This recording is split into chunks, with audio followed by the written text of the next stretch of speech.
हाजिर class centre में आप लोगों का स्वागत है। आज हम लोग एक बहुत महत्वपूर्ण किंतु ज्वलंत एवं विवादित मुद्दे पे चर्चा करेंगे। वो मुद्दा इस समय का ये है कि SC/ST को जो दी जाने वाली राहत राशि है उस पे रोक लगा दी गई। SC/ST को दी जाने वाली राहत राशि पे रोक लगा दी गई है। ये रोक किसने लगाया, कब लगाया, कैसे लगाया है, ठीक है, इसी पे हम लोग बिंदुवार चर्चा करेंगे। ठीक, सबसे पहले यहाँ पे देखिए मैंने पॉइंट नोट डाउन किया है कि किस बिंदु पे चर्चा की जानी है। ये केस लॉ क्या है, किस केस लॉ में ये निर्णय लिया गया है कि राहत राशि जो SC/ST को दी जाती थी उस पे रोक लगाई गई है।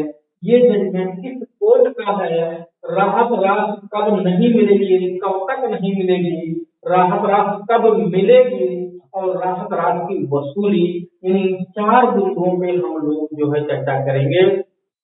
मैं एक बात आपको जनरली बता दूं कि जो SC/ST एक्ट है जिसको एट्रोसिटी एक्ट कहा जाता है 1989 का, उस एक्ट के तहत जब किसी व्यक्ति पर SC/ST एक्ट के तहत मुकदमा दर्ज करवाया जाता था, ऐसा व्यक्ति जो SC/ST से भिन्न जाति का व्यक्ति है और वो दर्ज करवाने वाला व्यक्ति SC/ST है, तब उसको राहत राशि के रूप में कुछ पैसे दिए जाते थे और वो पैसा 3 किस्तों में दिया जाता था।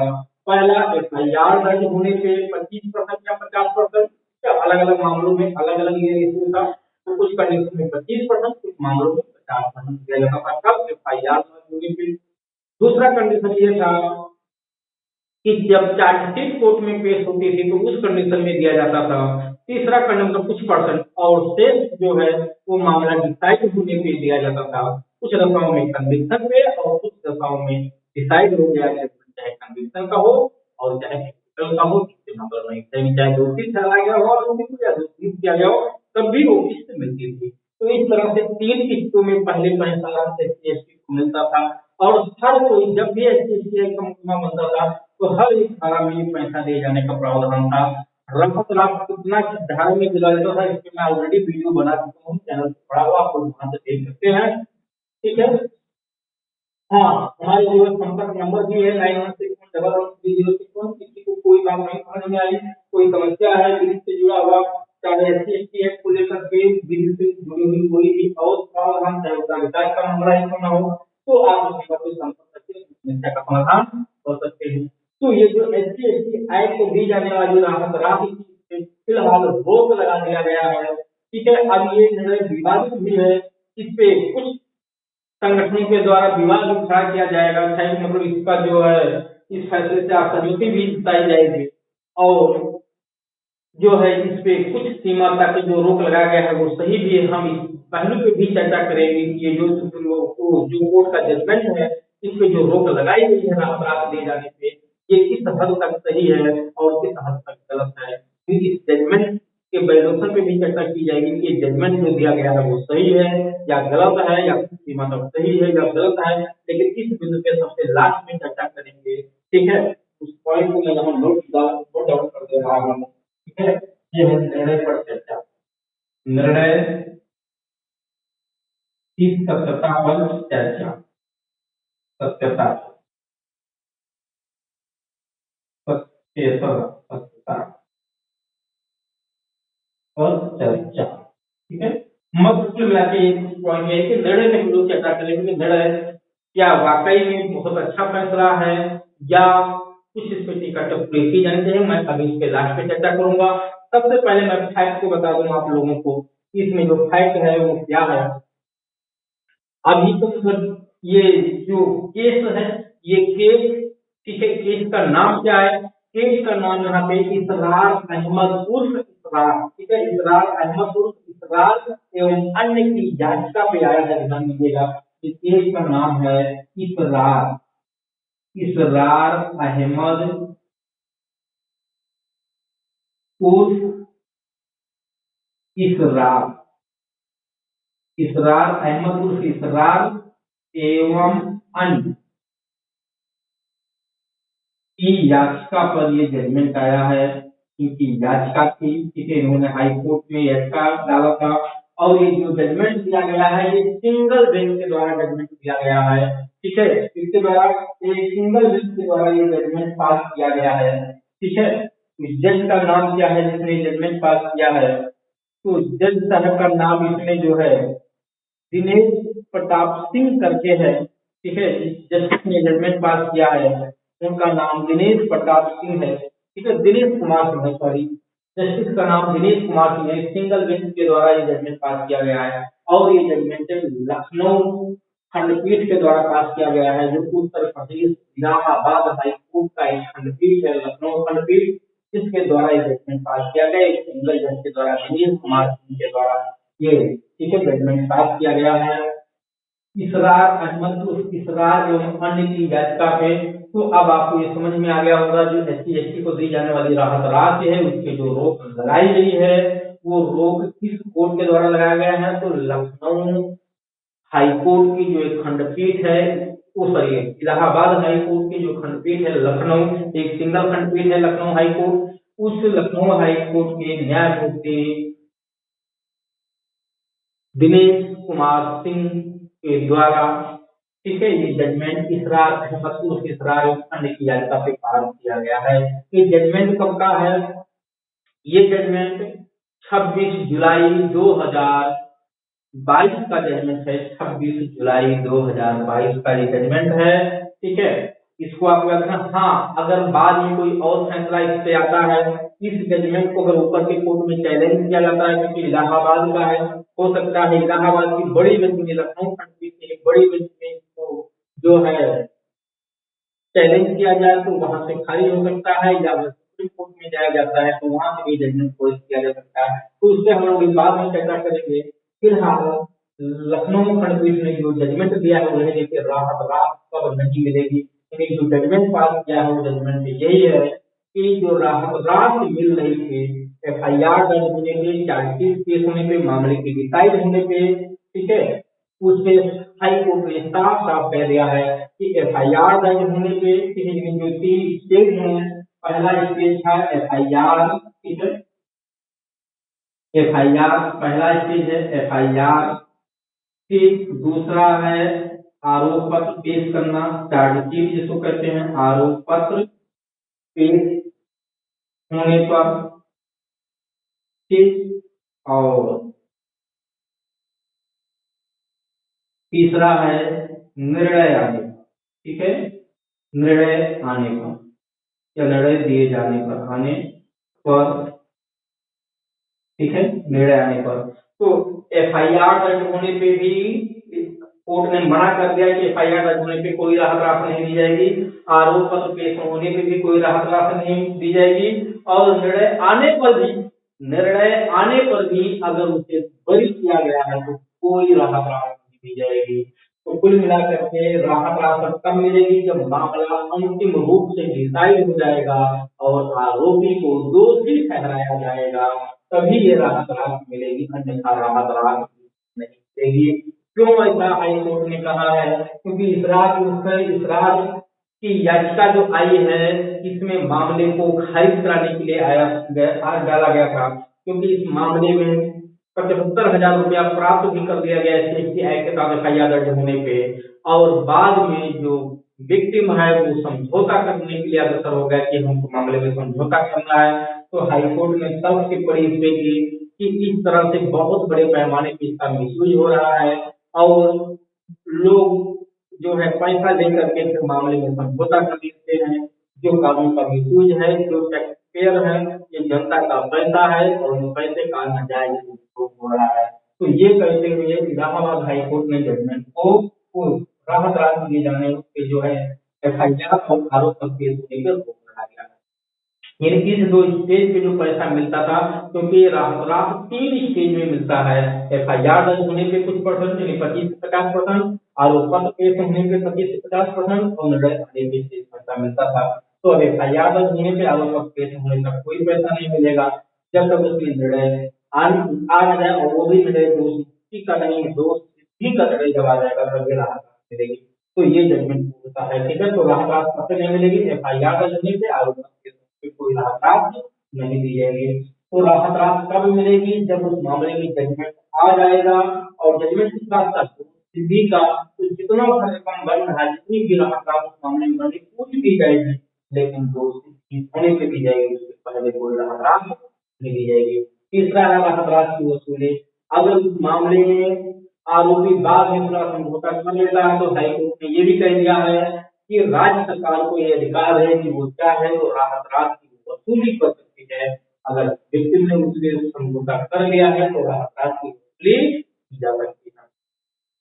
अब प्रश्न, ठीक है, ये भी आपने देखे कि राज्य सरकार को हाईकोर्ट ने भी छोड़ दे दिया है कि वो राहत राशि की वसूली कर सकते हैं। अब हम लोग करते हैं निर्णय की सत्ता पर चर्चा करते हैं कि निर्णय कितना हद तक सही है, इसका निर्णय का मूल्यांकन करते हैं, ये निर्णय कहाँ तक सही है, कहाँ तक गलत है। ठीक है, तो आप जरा समझिएगा, मैं पहले इसके वैधता पे चलता हूँ। ठीक है, इस जजमेंट के फेवर में, ये जजमेंट में जो रोक लगाई गई है ये बात बिल्कुल सही है।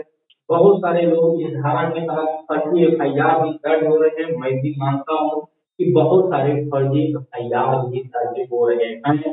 ठीक है, तो जो फर्जी एफआईआर दर्ज हुए उस संदर्भ में लोग राहत राशि लेकर के बाद में समझौता कर लेते हैं। बहुत सारे लोग इसीलिए एफआईआर दर्ज करवाते हैं कि उनको पैसा मिल जाएगा। ठीक है, भले मामला कुछ भी हो, पैसा तो कम से कम मिल जाएगा केस में। तो इस तरह से पैसा लेने के लिए फर्जी एफआईआर दर्ज करवाना या एफआईआर सही होने पे भी दर्ज करवा के बाद में मामले को समझौता करके पैसा उधर से भी ले लिए, मामला खत्म कर लिए, राष्ट्रीय सरकार से मिल गई। तो इस पे यहाँ तक ठीक है, लेकिन अब हम चलते हैं नकारात्मक पहलू पे क्या होगा। ये राहत राशि जो दी जाती है एससी एक्ट को, ये राहत राशि इसलिए नहीं दी जाती है, समझिएगा, ये राहत राशि इसलिए नहीं दी जाती है कि वो व्यक्ति अमीर बन जाए, बल्कि आर्थिक रूप से वो गरीब व्यक्ति है और उस केस को लड़ सके, उस केस में जो उसको नुकसान, उस अपराध में जो नुकसान हुआ है उसकी भरपाई के लिए ये रकम दिए जाने की बात की गई। अब दूसरी बात ये है कि उस केस में समझौता करना, जो समझौता का राइट दिया गया है, ठीक है, उससे ये अपराध कंपाउंडेबल भी नहीं है। ठीक है, जब ये एससी एसटी एक्ट के तहत अपराध को कंपाउंडेबल की श्रेणी से बाहर कर दिया गया है, तो बीच में जो पक्षकार आपस में समझौता करके गलत तरीके से मिसयूज करके प्रक्रिया का दुरुपयोग करके उसमें जो है ये समझौता होता था, क्योंकि इसमें जो विक्टिम है वो आपस में समझौता कर लेता था पार्टी से और उधर से भी कुछ पैसा ले लिया, एफआईआर दर्ज होने से भी पैसा ले करके बीच में ये समझौता करके मामले को खत्म कर देते थे। हाँ, लेकिन कभी कभी समझौता करने के लिए इतना दबाव भी बनाया जाता था कि विवश भी होता था व्यक्ति। तो ये जो विवश करके समझौता कराया जाता है, मजबूर करके समझौता कराया जाता है, वो तो सरासर गलत है।